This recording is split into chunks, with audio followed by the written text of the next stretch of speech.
Vendredi 2 août 2024, merci de suivre la revue de presse grand format, votre émission de décryptage et d'analyse de l'actualité nationale et internationale. Bienvenue à toutes et à tous sur l'Intelligent TV. Plusieurs sujets ont marqué cette semaine, mais trois d'entre eux ont retenu notre attention. C'est ce que je vous propose de découvrir à présent avec Cécile Mobio. Cécile Mobio, bonjour.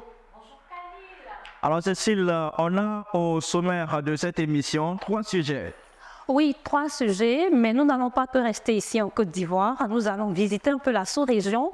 Nous irons voir au Burkina Faso ce qui s'est passé avec la visite de Kone Katina et après en Guinée avec Dadis Camara. Avant donc d'aller en Guinée, nous allons rester en Côte d'Ivoire où le RHDP dit ne pas être d'accord en phase avec les propos tenus par Kone Katina lors de sa visite au Burkina Faso. Oui, Khalil. Alors, cela s'est fait lors du troisième numéro des rendez-vous du RHDP. Les ministres Kwasi Adjoumani et Touré Mamadou ont été surpris de voir Kone Katina sur le plateau télé du Burkina Faso. Une sortie interprétée selon le porte-parole du RHDP comme un soutien à la junte au pouvoir. Et maintenant déjà que l'ancien président du PDCI-RDA, l'ancien président de la République de Côte d'Ivoire, Henri Konan Bédié, nous a quittés. Un an déjà que le président Henri Konan Bédié s'en est allé, 1er août 2023, 1er août 2024. Coup dur pour cette première célébration. Sa famille, la nation, les membres de son parti lui ont rendu un vibrant hommage. Et nous aussi, nous allons lui rendre un hommage sur ce plateau, mais après cet hommage, nous allons nous rendre en Guinée où le capitaine Moussa Dadis Camara a été condamné à 20 ans de prison. Oui, Khalil, le verdict est tombé depuis le 31 juin 2024. Dans pas longtemps, Dadis Camara écope d'une peine de 20 ans de prison pour crimes contre l'humanité.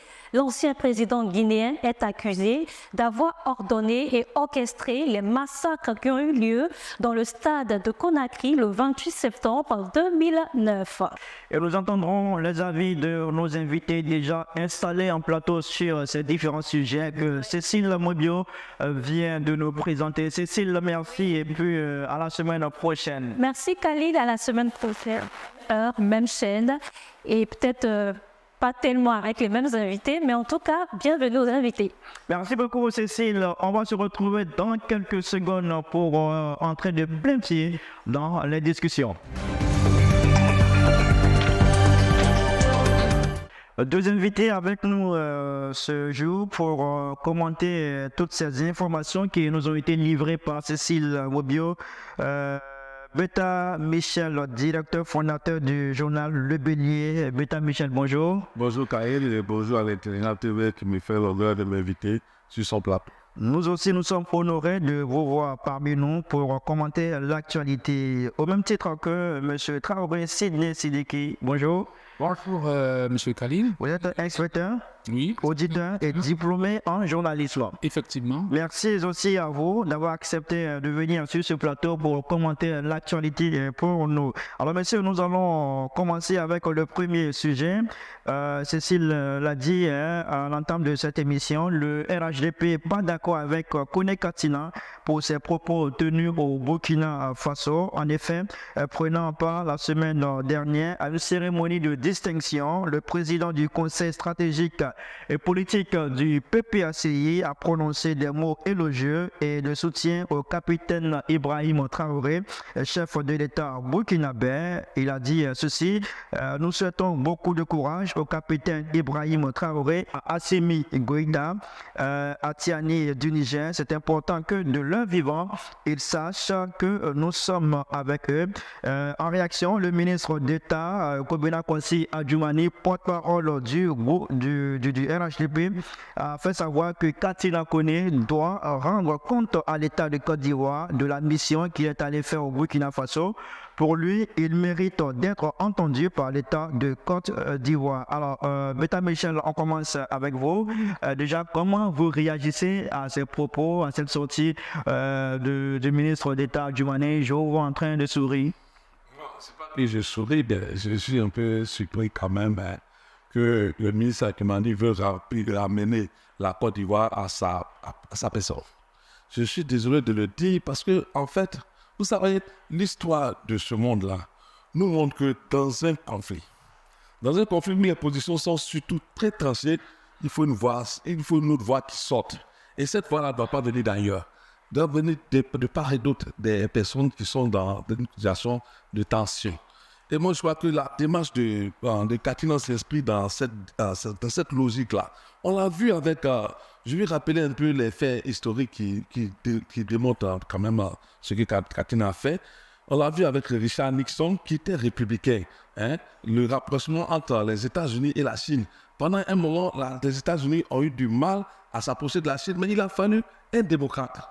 Un démocrate, oui, bien entendu, qui avait quand même, dans ce moment de tension-là, tissé des relations avec la Chine pour aider Nixon à renouer les relations des États-Unis avec la Chine. On l'a vu encore avec l'Inde et la France. Si vous vous souvenez, c'est Roland Dumas, qui n'était même pas du parti de Hollande, qui a aidé Hollande à reprendre langue avec l'Inde. Parce qu'il avait ouvert des bonnes amitiés là-bas. Et plusieurs autres faits en témoignent. Pour vous dire que quand on regarde le monde, parce qu'il faut quitter sa personne. Il faut quitter sa personne, c'est vrai.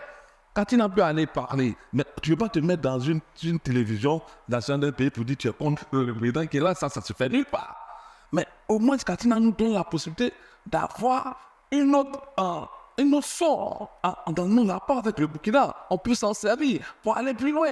Bon, je crois qu'il faut donner cette chance-là à la Côte d'Ivoire de ne pas être toujours braqué dans cette attitude de belligérance avec les autres pays qui nous entourent. Et je veux dire encore une autre chose.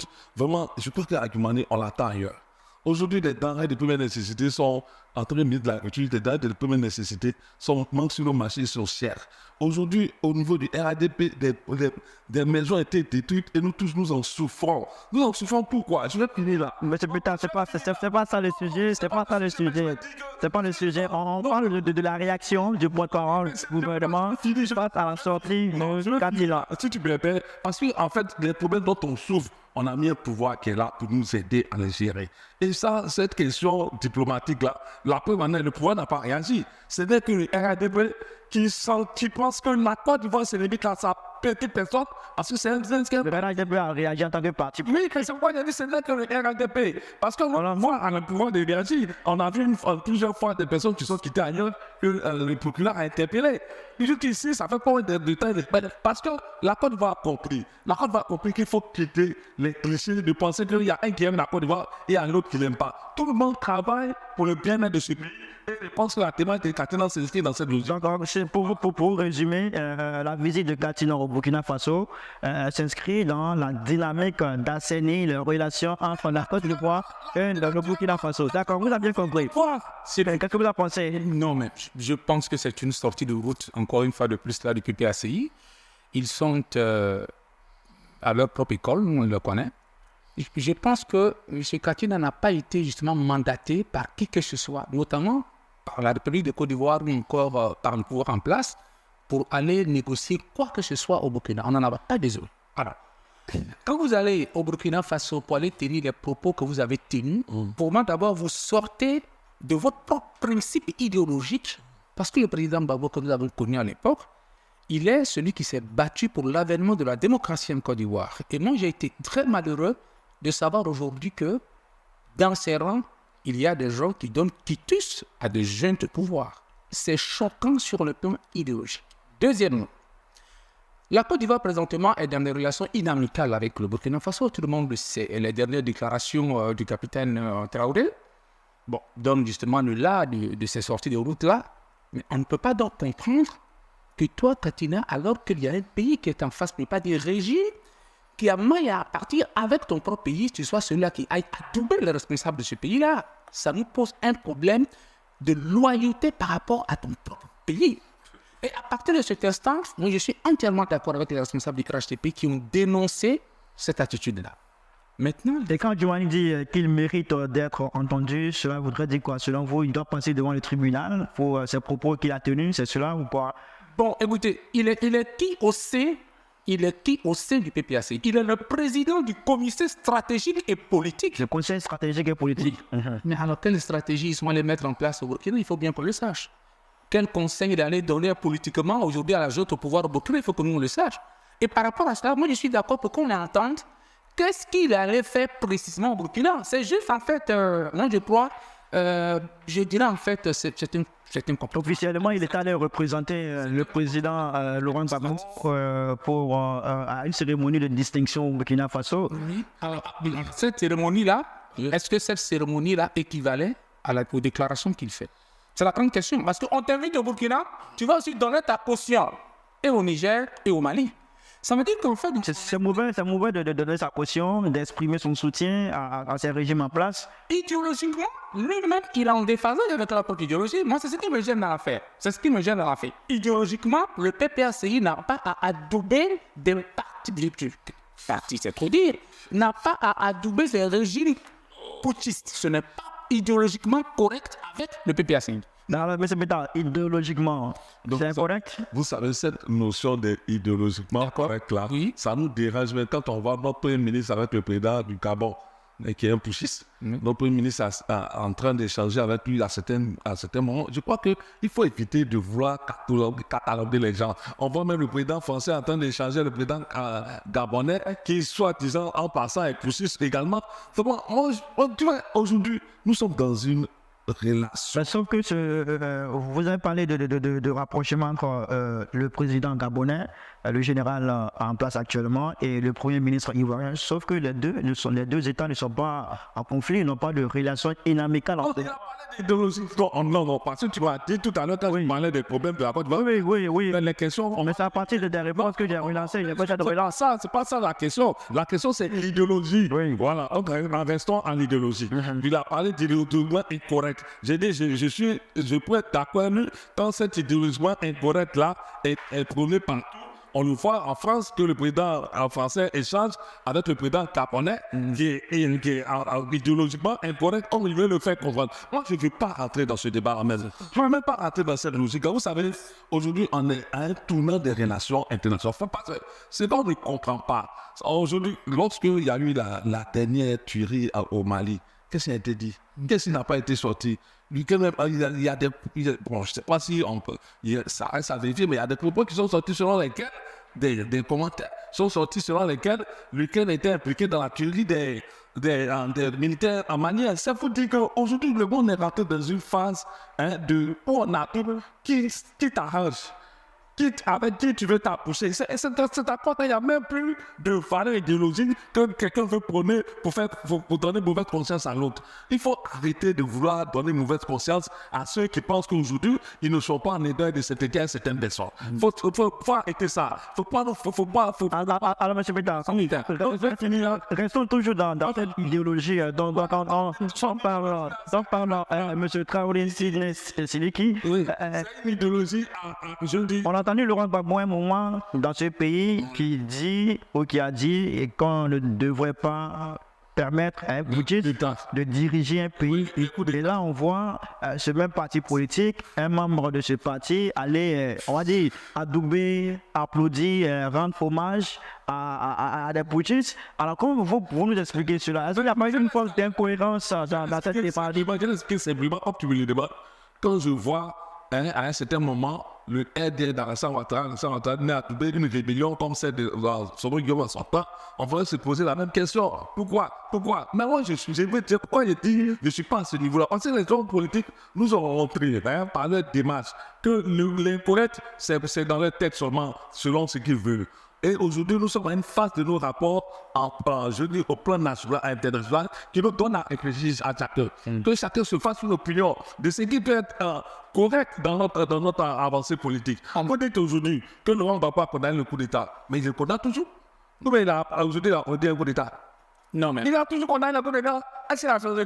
Monsieur Bédard. Alors, certains ont du mal à comprendre ces propos que Catherine a tenus à l'endroit des régimes militaires. Quelque chose. Moi, j'ai rebondi sur sa prophrase. Il dit que nous sommes aujourd'hui dans un jeu international en termes de relations, bien sûr, qui fait que chacun va là où ça l'arrange et c'est lui qui vient nous dire ça. Alors, est-ce que ça veut dire aujourd'hui que le PPACI a quelque chose qui l'arrange avec la junte au Burkina Faso. Non, comme il est là. Vous pensez que le PPAC a quelque chose qui l'arrange avec le régime militaire au Burkina? Mais Ça serait quoi? Ça serait quoi cette chose-là? C'est quoi selon vous? il faut entendre. Il faut qu'on entende pour qu'on sache finalement, vous êtes allé au Burkina Faso, c'était pour aller faire quoi précisément? On va entendre. Parce que nous sommes dans une situation aujourd'hui où la Côte d'Ivoire, s'il vous plaît, a besoin d'avoir des relations plus que sereines avec le Burkina, qui nous accuse depuis combien de temps d'avoir des Côte d'Ivoire des bases pour le déstabiliser. Mais dis à mon groupe de ministre d'État, ministre de la Défense était récemment au Burkina en train d'échanger avec les autorités.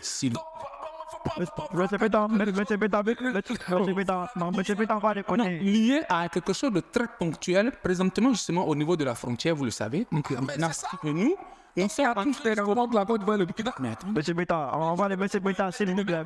Monsieur Beta, s'il vous plaît, Monsieur Beta, si vous estimez que ce sont des contre-vérités, alors on vous donne la parole.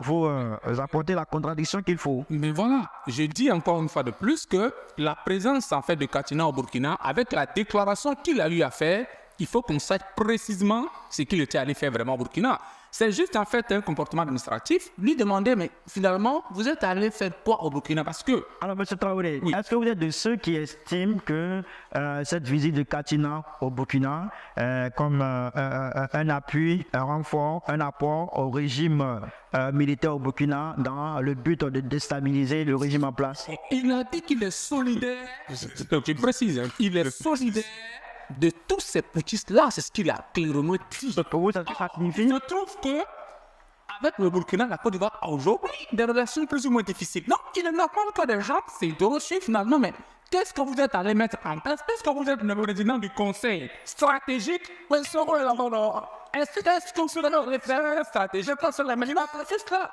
Maintenant, moi j'ai une idée pour... Maintenant, moi j'ai... vous êtes en train de donner caution à quelque chose qui ne vous arrangerait même pas à court, moyen et long terme. Pourquoi? Parce que les régimes putschistes ont une durée de vie particulièrement courte. Vous allez vous en rendre compte dans quelques temps. D'ailleurs, le Burkina dont il parle, le président Ibrahim Traoré est obligé aujourd'hui de faire quoi? De mettre toute la société civile sous les ténors. Et lui-même, pour sa propre sécurité, il est obligé de faire arrêter un certain nombre justement de ses amis. Ça veut dire quoi? Que vous ne pouvez pas, vous, le PPACI, qui est un parti composé de civils, d'intellectuels, aller donner caution, justement, à un tel pouvoir. Donc, à partir de cet instant, vous donnez un mauvais signal politique à la jeunesse. Et c'est ce que je compte aussi, finalement, en fin de compte. Alors, M. Beta Djoumani, le ministre d'État Djoumani a dit aussi qu'il a rendu hommage au président de la République. Selon lui, pareille chose ne peut se passer ailleurs si ce n'est en Côte d'Ivoire, c'est-à-dire le fait de sortir pour aller au Burkina Faso, avoir de tels mots à l'endroit d'un régime qui n'est pas en de bons rapports avec la Côte d'Ivoire. Qu'est-ce que vous en pensez? Vraiment, je suis là et puis je me dis, mais on est où là finalement? On est où? Est-ce qu'il a tort de le dire? Non, faut arrêter ça. Faut arrêter de vouloir réduire la Côte d'Ivoire au rapport entre Ouattara et puis son parti. Parce que c'est pas ça la Côte d'Ivoire. C'est pas ce que le président de la Côte d'Ivoire. C'est un peu... Et c'est ce que vous dites là, que la Côte d'Ivoire, c'est ce que j'ai dit, c'est ce qui est plus important. En fait, ce qu'il faut comprendre, je l'ai fait remarquer dans nos rapports. Dans nos rapports avec l'international, la Côte d'Ivoire, chacun a un rôle à jouer. Un rôle majeur à jouer pour ouvrir les portes d'un dialogue possible à tous ceux qui, à un moment donné, ont des rapports conflictuels à notre pays. Mais on doit vous envoyer pour cela. Est-ce qu'on vous envoie pour le faire? Qui doit m'envoyer? Oui, mais qui doit m'envoyer? C'est un rapport difficile, ça avec Non, pas. Non, écoute. Non, doucement. La Côte d'Ivoire, c'est pas seulement dans le régime qui est en place, qui a la Côte d'Ivoire. La Côte d'Ivoire, c'est nous tous. Et nous tous, nous avons un devoir d'aider le pays à sortir de ces rapports conflictuels avec quiconque est là. Ça, nous devons le faire. Mais la démarche de Katina, je pense que c'est obéi à ça. Il ne faut pas se voiler la face. Il ne faut pas penser qu'en maintenant ces rapports conflictuels-là, nous appuierons à quelque chose. Moi, j'ai pris l'exemple des États-Unis, qui pendant longtemps ont eu des rapports conflictuels avec la Chine. Mais il a fallu l'attitude d'un démocrate pendant que le président était républicain pour aider ce pays-là à renouer ses rapports avec la Chine qui ont donné un sens maintenant à des grandeurs à ce pays-là, ne pas le cacher. Et ça veut dire qu'il ne faut pas limiter. Il ne faut pas limiter l'effort national, par exemple l'effort de tout un chacun, à ramener, le pays dans la voie du dialogue avec ses gens. D'accord. À une démarche officielle. Oui, s'il vous plaît. Voilà pourquoi. Justement, le PPACI me surprend. Vous êtes dans la violation des institutions à tout moment, le PPACI. Parce que la démarche institutionnelle, c'est quoi? C'est la voix du pays. Et la voix du pays, qui est-ce qui l'incarne? Il y a le ministre des Affaires étrangères que nous avons, il y a toutes les autres institutions. Et quand on veut régler des problèmes de ce type avec deux États, donc, ce sont des gens qu'on envoie de façon officielle avec des responsabilités. Mais justement, pourquoi est-ce qu'il ne peut pas aller parler? Mais justement, ce que vous dites, quand vous dites qu'il est ivri, quand la Côte d'Ivoire a des problèmes, chaque Ivoirien doit pouvoir se saisir de cela pour aller le régler. Je dis, mais non, pour régler un problème de la Côte d'Ivoire, il faut que les autorités se saisissent pour le faire. Dans le cas du PPACI, c'est une démarche solitaire qui, au contraire, moi, je crois, donne une très mauvaise signal. Une très mauvaise signal pour le PPACI lui-même. Parce que Ce n'est pas le PPACI. Parce que tout simplement, le PPACI vient de faire la preuve qu'il est en perpétuelle contradiction avec sa propre idéologie, avec sa démarche, et que ces cadres aujourd'hui sont en collision avec un pays en griffe ennemie. Et c'est là où moi je suis inquiet. Est-ce que M. Katina ne serait pas aujourd'hui au Burkina pour aller donner aux Burkinabés des renseignements importants de la souveraineté? Ah oui, Souveraineté. Qui peut donner des renseignements que Soro, qui était le Premier ministre? Qui peut donner des renseignements que Soro? mais c'est faux. Non, mais arrêtez ça. Mais Soro, en fait, les informations de Soro peut-être sont moins d'actualité que ceux de Katina. C'est toi qui penses. Puisque quelqu'un qui est le Premier ministre. Mais attendez, s'il vous plaît, moi je pense la Côte d'Ivoire aujourd'hui est dans une relation inamicale avec le Burkina et il n'a pas de l'intérêt aujourd'hui. On prend cette relation à moi, il n'a pas. Encore faut-il qu'on t'envoie pour le faire forcément. D'accord, nous, en tout cas, nous envoyons pour faire un travail, c'est de présenter cette émission et puis conduire ce débat. Nous allons partir pour le second sujet de cette émission. Alors, messieurs, vous le savez, hier, jeudi, le 1er août 2024, marquait l'an 1 de la disparition de l'ancien président de la République de Côte d'Ivoire, ancien président du PDCI-RDA, son Excellence M. Henri Konan Bédié, un an déjà, et qu'il s'en est allé. Alors, qu'est-ce qu'on...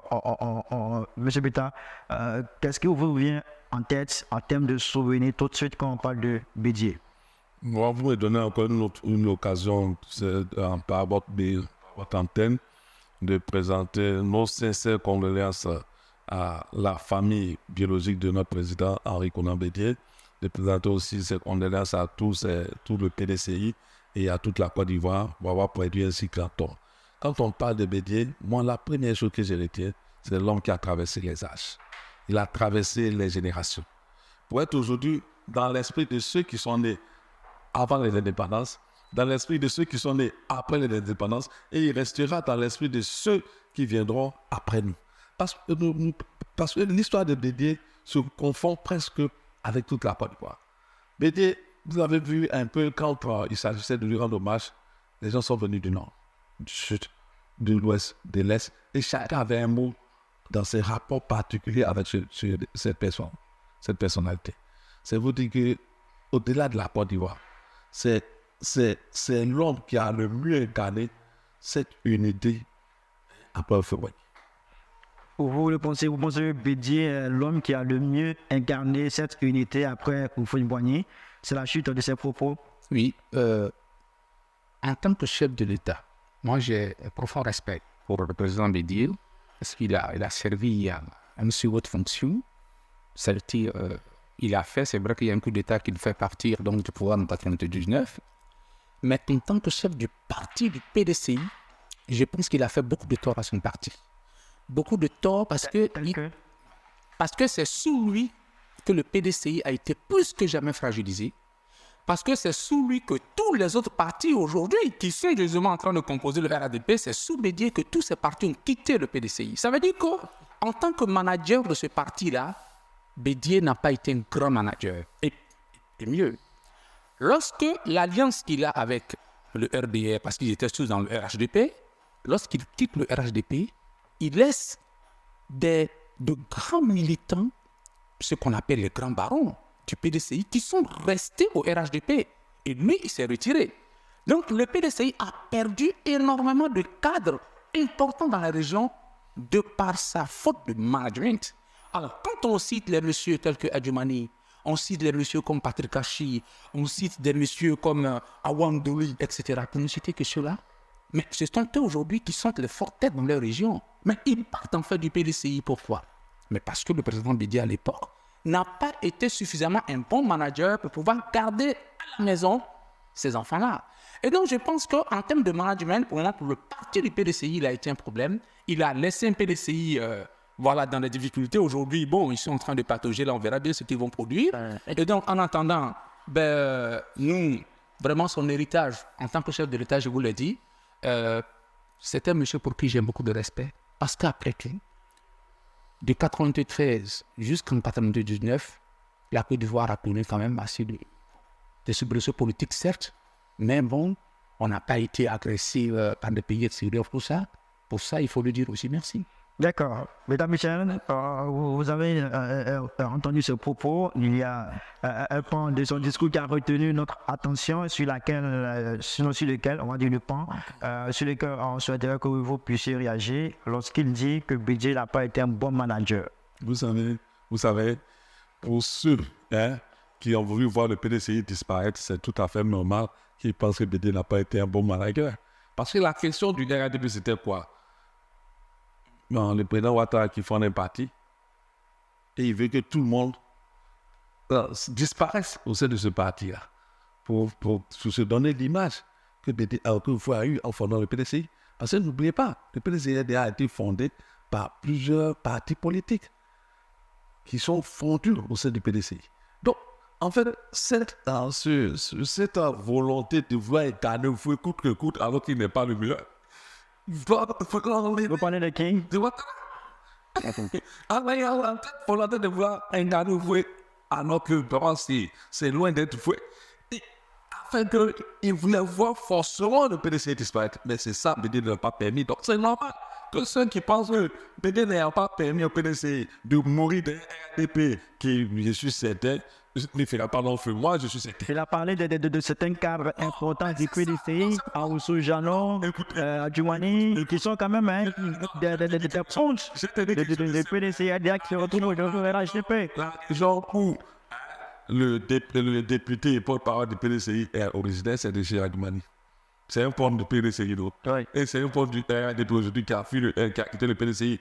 Mais le PDCI continue d'exister dans sa région. La région où Aoussou Jano a perdu récemment, c'est un PDCI qui a gagné. Ça vous dit que ceux qui ont quitté le PDCI, mais ils ne sont pas partis à la militants du PDCI. N'allez pas croire qu'aujourd'hui, parce que Adjumani est parti, parce qu'il y a aussi Jano a rejoint le camp, du restaurant, et vous pensez que le PDCI... On va faire attention aux mots, s'il vous plaît. On va faire attention aux mots, s'il vous plaît. Sérieusement, on va faire attention aux mots, s'il vous plaît. Il y en a plein d'autres. Pour dire maintenant, il va finir. Pour dire que quoi? Pour dire que le PDCI, Bédié a combattu pour que le PDCI reste toujours vivant.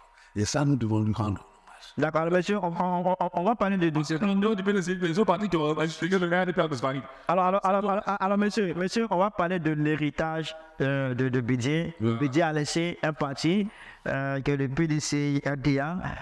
On va parler un peu de la gestion de ce parti. Monsieur Sylvie, comment vous trouvez cette situation? Je l'ai déjà dit, les grands cadres du PDCI, la plupart d'entre eux sont aujourd'hui au RHDP. Ils sont aujourd'hui en train de chercher à exister. Est-ce que Tiam, le nouveau président, gère mal ce parti? Est-ce qu'il prend soin de cet héritage? On a eu ici, comment on appelle, un débat là-dessus avec certaines démissions. Voilà qu'on avait signalé ici à l'époque déjà, d'un certain nombre de cadres qui ont commencé à être très mal à l'aise par rapport au management de Tiam. Donc nous attendons de voir. Moi, je crois que sur la gestion des PDCI, qu'on le veuille ou pas, le PDCI a perdu de sa superbe. Et ça, il faut qu'on le reconnaisse intellectuellement déjà. Que le PDCI n'est plus le PDCI dans le temps où il était vraiment très fort sur le territoire national. Ce n'est pas vrai. Aujourd'hui, le PDCI a été fragilisé par le RHDP. Et donc, le PDCI est en train de chercher à faire sa mire. Ce qui est normal parce que nous sommes tous en fait ici dans la conquête du pouvoir. Mais en même temps, ils ont du chemin à faire pour pouvoir se reconstruire. Pourquoi est-ce que je le dis? C'est une mission difficile pour Tia. Moi, j'attends de voir Thiam à l'œuvre. Aujourd'hui, Thiam est en train d'essayer, c'est vrai, de prendre ses marques. Il est en train de chercher vraiment à donner justement son management. Nous, on attend de voir. Mais je dis, dans l'état actuel des choses, le PDCI ne se porte pas très bien. À l'heure même déjà, on n'a pas encore entendu de M. Combillon. Jusqu'à présent, pas encore. Guy Kaouye, qui a été l'un des grands frustrés, qui reste encore très, comment on appelle ça, observateur aussi de la scène. Donc, on attend de voir la suite. C'est bon. L'héritage présentement que Bédio nous laisse, c'est un PDCI fragile qu'il nous laisse. Il faut que les gens le reconnaissent. Et c'est pour cette raison. Les dernières élections, vous avez vu les scores. Moi, je dis qu'on regarde tout simplement les scores des dernières élections, on se rend compte du fait que le RHDP a presque tout raflé. Et donc, je dis aux gens, à partir de là, tirez les bons enseignements. Les bons enseignements, c'est qu'aujourd'hui, en face, le PDCI vous êtes fragilisé. C'est ce que je dis. D'accord. Bétan Michel, le PDCI ne se porte pas bien au regard des résultats des dernières élections locales. Vous savez, quand on dit ça, ça me fait sourire un peu. Hein. Le PDCI venait de perdre son président. Il est parti à une élection où il a demandé même plus ou moins quelques temps de report. Ça n'a pas été accordé. Mais je ne vais pas m'attarder sur ça. Ce que je veux dire, qu'aujourd'hui, le PDCI a 23 ans d'opposition. Ça veut dire ce que ça veut dire. Ça veut dire que le PDCI est un parti fort. Après 23 ans, 24 ans presque dans l'opposition, le PDCI continue de faire rêver la jeunesse. On l'a vu quand le PDCI a lancé son adhésion. 8000 jeunes se sont venus tout adhérer. Je vous dis qu'en fait, contrairement à ce que les gens pensent, le PDCI est en train de faire sa mue et pour aller plus loin. Contrairement à beaucoup qui sont en train de surfer sur le RHDP qui a raflé des sièges. C'est vrai. Oui. Il a raflé des sièges. Voilà. Il a raflé des sièges. Mais je parie que ce n'est pas vrai. Parce que ce qui me fait dire ça, c'est simple. Oui. C'est simple. Hein. Toi, le RHDP a tendance à dire non, on veut aller aux élections et les élections seront transparentes, inclusives. On dit, écoutez, si tant est que vous n'avez rien à craindre, hein, faites en sorte que la CEI, qui est un objet de conflit, tombe dans les mains de d'autres qui ne sont pas RHDP. Alors, monsieur Béta, vous avez quel élément de preuve pour dire que, quand vous dites que le pouvoir doit faire de sorte que la CEI tombe dans les mains de quelqu'un qui n'est pas RHDP, autrement dit, pour vous, le président actuel de la CEI est un membre du RHDP, c'est ce que vous voulez nous dire? Non, mais monsieur, oui. Nous sommes en 2010. Lorsque Laurent Gbagbo, quelqu'un à la CEI, et que l'opposition accepte, parce que l'opposition sait que celui-là, il est de leur camp. On l'a vu, pas deux fois. C'est pas ce que je sais faire. C'est pas vous dites quand vous dites que la CEI actuelle est dirigée par quelqu'un du pouvoir. Vous savez, il y a des éléments de preuve pour ça. Je veux vous aider. Oui, d'accord. Oui. Je vais vous aider. Vous savez, Kubien Kubale, c'est un magistrat. Oui. Nous connaissons tout son parcours. D'accord. Et le parcours de Kubien l'a eu parce que Ouattara l'a nommé, n'est-ce pas, de toutes ses nominations. Il était l'adjoint, il était un collaborateur proche du président du Conseil constitutionnel, personnel qui est parti, parce que Ouattara l'a nommé. On a dit des choses. Yaoundé était un proche de Gbagbo. On l'a nommé. C'est pas pour dire que, en fait, alors, c'est moi, non. On a acheté le soleil avec ça. Non. Oui, mais c'est pas tout pouvoir. C'est pas pour être. Non, tu le sais, je le sais. Monsieur Béta, si ça bouge, quel que soit l'Ivoirien qu'on nommera à quelque poste que ce soit, on le soupçonnera toujours. C'est pas tellement un seul c'est gentil. Regardons de très très près le travail qui est fait. Est-ce que le travail qui est fait nous permet de donner du crédit à ce travail-là? Quelle est le modus operandi du travail électoral qui est fait en Côte d'Ivoire. Moi, je suis à ce niveau-là, parce qu'à tous les cas, vous trouverez quelqu'un comme le travail électoral qui est fait en Côte d'Ivoire, mais dont tu parles. Alors, monsieur, le sujet, c'est pas la seule. Mais toujours. Oui. Le sujet, c'est. Monsieur, Ils ont donné des... monsieur, le sujet, c'est pas la commission électorale indépendante. Alors, on voudrait préciser, hein, que jusque-là, on n'a pas encore vu qu'une carte de militants de. Tu as vu une carte de militants des autres tu as une carte de militants du président du conseil constitutionnel qu'on a accusé d'être pro du Babo. Je n'ai pas dit une carte de ce pétard, monsieur, vous avez écouté, je n'ai jamais dit sur ce plateau que Yaoundé était un proche de Laurent Gbagbo, que M. Mambé, que M. Bakayoko était un proche du PDC-NDA. Donc, je ne suis pas aussi de cet avis qui dit que Kubien est un proche du président Alassane Ouattara, parce que je n'ai pas vu d'éléments vraiment justificatifs de cette motion. Alors, c'est pas ça le sujet. Revenons au sujet. Revenons. Non, je vous arrête tous les deux. Voilà, je vous arrête tous les deux. C'est pas ça le sujet. On parle du PDC-NDA, l'héritage que Bédia a laissé. Vous disiez que c'est un parti qui ne se porte pas bien. C'est la vie de tranquillité. Le PDCI fait rêver aujourd'hui. Voilà. Oui, forcément, le PDCI fait rêver ceux qui veulent croire au rêve du PDCI. Je suis entièrement d'accord avec vous, mais on peut rêver tout le monde. Maintenant, le meilleur des rêves, c'est de gagner des élections qui arrivent. Et moi, c'est ce que nous attendons de voir. Si les élections qui arrivent, le PDCI rafle pas mal justement de localités, de municipalités, etc., je vais dire effectivement, le PDCI fait rêver des gens. Mais tant que le rêve là, reste encore livresque et littéraire, non, on vous regarde. Mais je dis, le PDCI... Moi, je sais. Le PDCI, dans le sens, oui. Mais non, c'est nous autres qui ne croient pas au rêve du PDCI. Et ça existe en Côte d'Ivoire, s'il vous plaît. Ça existe en Côte d'Ivoire que des gens ne croient pas au rêve de tel ou tel parti. Hein. C'est comme vous ne croyez pas à d'autres rêves. Donc, je me dis toujours, c'est sur le terrain qu'on appréciera le caractère tangible de ce rêve-là. Quand vous n'avez pas une adhésion, il y a eu 8000 adhésions. Donc, ça, c'est pas le terrain. De ça, c'est vous, ça, dans votre tête. Mais vous savez, les adhésions, le vote, tout ça, nous, on met un bémol sur tout ça. On attend de voir la pratique.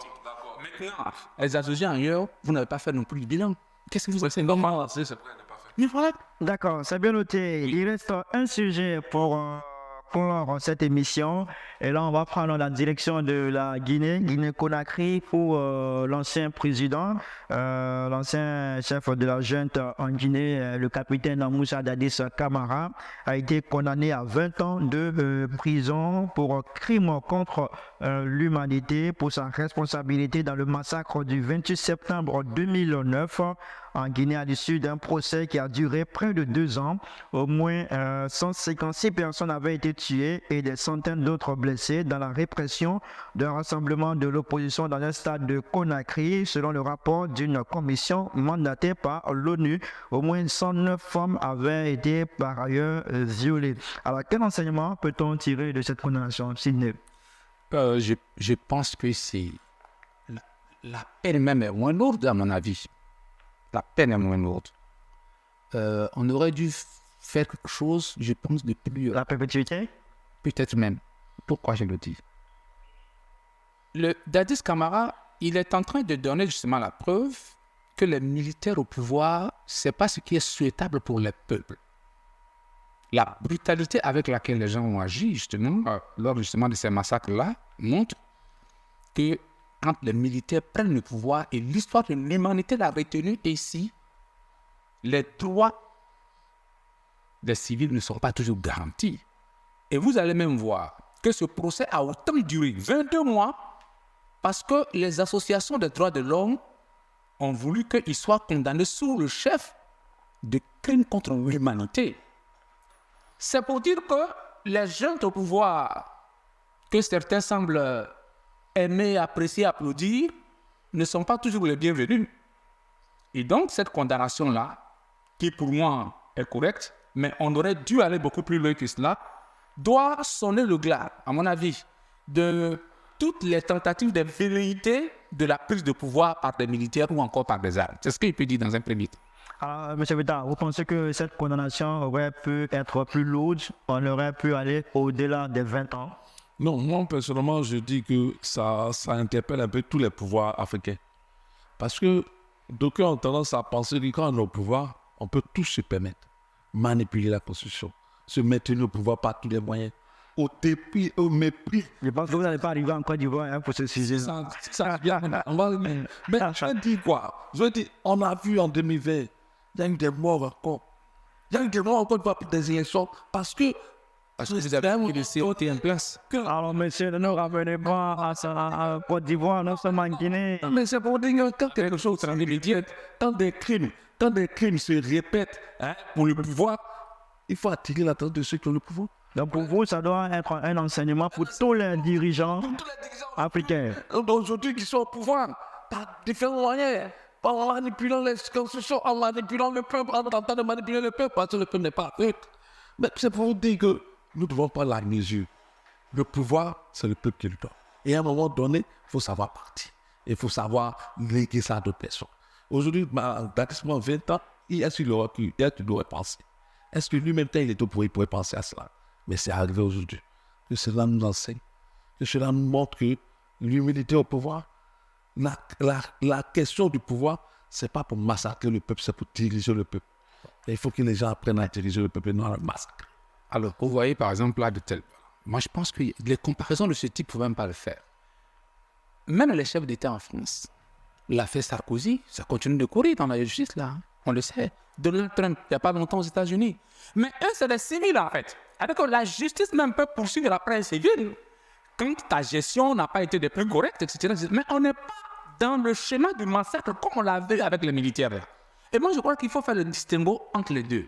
Cela ne veut pas dire que les pouvoirs qui sont en place ne doivent pas se donner les moyens de diriger de la façon la plus saine qui soit. Mais l'expérience humaine montre que avec les militaires, la brutalité est encore plus sauvage qu'avec les civils. C'est l'expérience qui est là. Donc je me dis, le président Doumbouya, c'est lui d'abord qui a interpellé, parce que c'était aussi un soldat, pour lui dire, attention, si on peut condamner M. Dadis Camara à 20 ans de réclusion, alors que toi-même aussi, tu es arrivé par un coup d'État exactement pareil, mais fais attention. Voilà l'enseignement que lui doit tirer en premier. Maintenant, quand on va vers vraiment des marges de manipulation de la prostitution, je dis, faisons attention. Et Ce qui a entraîné le départ du président que Toumani a remplacé. Il a manipulé la constitution. C'est ça. Tu penses à toi qui doivent être interpellés, d'autres doivent être laissés. Non. Je suis désolé. alors, les avocats de Dadis Camara ont décidé, ont annoncé faire appel de la condamnation. Oui. C'est normal, dans telles circonstances, c'est ce qui revient aux avocats de faire. Ils sont dans leur rôle. Ils sont dans leur rôle. Voilà. Est-ce que ça pourrait changer quelque chose dans le verdict Que les associations de droits de l'homme, qui sont aujourd'hui les plus remontées par rapport justement à ce qui s'est passé en Guinée, ne vont pas laisser cette chambre de choses. C'est pas forcément que ça c'est quelque chose qui est le problème, mais aujourd'hui la leçon est passée. Aujourd'hui, tu massacres le peuple, tu vas payer. Quelles que soient les années qui vont passer, tu vas payer. Et c'est cela qu'il faut enseigner à nos chefs d'État. Ceux qui, pour des raisons ou d'autres, manipulent les conditions et ils assassinent le peuple, ils vont le payer un jour. D'accord. Il faut tirer les leçons, c'est ça. Bon, sur cette question, moi, je vous l'ai dit, je reste toujours très, très prudent parce que, je vous ai dit ça une fois, la question des constitutions, je pense que le problème qu'il faut plutôt poser, c'est la question de l'éducation des masses. Donc, la question de la sensibilisation des masses sur des questions aussi épineuses que les questions de constitution dans nos États. Parce que dès l'instant où les peuples sortent, quelle que soit la constitution que vous mettez en place, quand ils l'ont votée, ça devient la voix du peuple. Voilà pourquoi je dis, on a le travail à faire. Tout à l'heure, il y a eu une discussion en off. Au niveau de l'éducation des masses, de l'enseignement qu'on doit leur donner, il faut leur expliquer les choses en fait. Je pense que ce maillon en manque un peu à la chaîne de vie en Afrique. On n'explique pas la chose. Expliquons-leur les choses. En plus de cela, une constitution, mais si vous découragez vos militants d'aller voter, vous découragez les gens d'aller justement s'inscrire sur la liste électorale, ça veut dire que demain, vous ne serez pas surpris du fait que les autres l'ont fait et vous allez être comptable aussi de cela. C'est tout cela qu'il faut expliquer aux masses. Et je pense que sur la question, on est entièrement d'accord. Personne ne veut que le pays soit à la dérive, etc., etc. Mais de grâce, une junte est toujours pire qu'un civil au pouvoir. Clair. Merci beaucoup. Vous l'avez dit, il faut expliquer les choses à la masse. Merci à tous les deux d'être venus, d'avoir expliqué à votre manière ces différents sujets qui vous ont été proposés. Merci infiniment et puis on espère se retrouver prochainement pour aborder d'autres sujets de l'actualité ici en Côte d'Ivoire et ailleurs dans le monde. Merci à toutes et à tous de nous avoir suivis.